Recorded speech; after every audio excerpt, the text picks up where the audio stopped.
कर्तव्यनिष्ठ माननीय प्रधानमंत्री श्री नरेंद्र मोदी जी का कर्तव्य भवन में बना हुआ कर्तव्य पथ पे चलने वाला ये बजट का मैं पूरा स्वागत करता हूं। जिस प्रकार से माननीय निर्मला सीतारमण जी ने लगातार 9वीं बार अपना बजट रखा है, ये भारत सरकार की पॉलिसी सस्टेनेबिलिटी और गुड गवर्नेंस का प्रतीक है। माननीय प्रधानमंत्री जी का जो विश्वास जनता के बीच में है, उसको ये बजट पूरी तरह से दर्शाता है। हम लोगों ने देखा कि किस प्रकार से माननीय प्रधानमंत्री जी का सबका साथ सबके विकास के जो मूल मंत्र हैं, वो इस बजट के पूरे विस्तार में दिखता है। साथ ही साथ विकसित भारत 2047 के बनाने का जो सपना माननीय प्रधानमंत्री जी ने देखा है, उसके लिए भी ये संकल्प से सिद्धि वाला बजट है। इस बजट में जहां भारत के वैश्विक अस्थिरता के बावजूद भारत का जो ग्रोथ रेट है, जो 7% लगातार बढ़ रहा है, ये दिखा रहा है कि किस प्रकार से हमने अपने जीडीपी को लगातार मजबूत किया है और साथ ही साथ इन्फ्लेशन को भी अपने कंट्रोल में रखा है। ये इस दिशा में दिखाता है कि हमारे बजट में किस प्रकार से डेप्थनेस है, सबको लेके चलने का हमारा जो विश्वास है और सभी इंफ्रास्ट्रक्चर प्रोजेक्ट को मजबूत करने का जो हमारा विश्वास है, उस पर यह बजट काफी आगे दिख रहा है। युवा शक्ति को मैं मान सकता हूं कि युवा शक्ति ड्रिवन बजट है। इस बजट में जहां इंफ्रास्ट्रक्चर के ग्रोथ के पूरी तरह से मैन्युफैक्चरिंग यूनिट को आगे बढ़ाने का प्रयास किया गया है, इस बजट के में नए रोजगार के सृजन के अवसर को उत्पन्न किया गया है। मैं मानता हूं कि जिस प्रकार से सेमीकंडक्टर, इलेक्ट्रॉनिक्स, स्पोर्ट्स, बायोफार्मा, ऐसे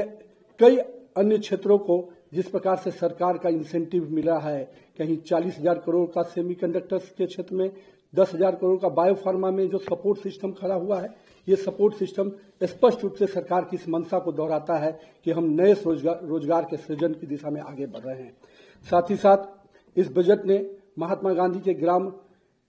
स्वरोजगार पहल को भी दिखाया है। इस पहल से जहां हमारे बुनकर, हमारे छोटे कुटीर उद्योगों को इसका लाभ मिलने जा रहा है और ग्रामीण क्षेत्रों के रोजगार को मजबूत करने की दिशा में ये बहुत बड़ा कदम है। साथ ही साथ टूरिज्म और कल्चरल सेंटर को भी विकसित करने का जो सपना माननीय प्रधानमंत्री जी देख रहे हैं, लगातार उस दिशा में सरकार का ये बजट उस पहल को दिखा रहा है। साथ ही साथ हम कह सकते हैं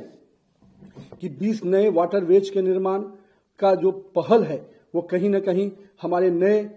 ट्रांसपोर्ट के दिशा को खोलता हुआ बजट दिख रहा है। जहां अब तक हम लोग एयरवेज, रोडवेज पर काम करते थे, ट्रेन पे काम करते थे, रेलवे पे काम करते थे, अब हम वाटरवेज की दिशा में भी बेहतर अवसर के साथ आगे बढ़ रहे हैं। पटना और बनारसी को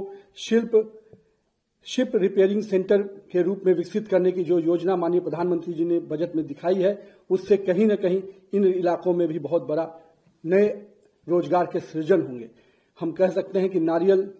के उद्योग को और जिस प्रकार से मछली पालन को बहुत बड़ी प्राथमिकता देना इस सरकार की स्पष्ट मंशा को दिखाता है कि हम हर वर्ग को, हर क्षेत्र को लेकर आगे बढ़ने की दिशा में आगे बढ़ रहे हैं। मैं माननीय प्रधानमंत्री जी को और निर्मला सीतारमण जी को इस चीज के लिए भी बधाई देता हूं कि जहां आपने ट्रांसपोर्ट सेक्टर्स को पूरे आगे बढ़ाने में आपने बड़ा कदम उठाया, आपने बजट में बड़ा आकार दिया, वहीं डिफेंस सेक्टर को आपने 7.8 लाख करोड़ के बजट से स्पष्ट संकेत दिया है कि हम देश के सुरक्षा के साथ कोई कंप्रोमाइज नहीं कर सकते हैं। तो मैं मानता हूं कि इस बजट ने समाज के हर वर्ग को विकास के साथ जोड़ना, समाज के हर वर्ग को लेके चलने की जो मंशा माननीय प्रधानमंत्री जी की रही है, वो मंशा हम सबको दिख रही है। और हम कह सकते हैं कि आज के इस बजट से समाज का हर वर्ग, चाहे वो युवा हो, महिला हो, नारी हो, मध्यम वर्ग हो, सबके लिए माननीय प्रधानमंत्री जी ने इस बजट में आकार दिया है।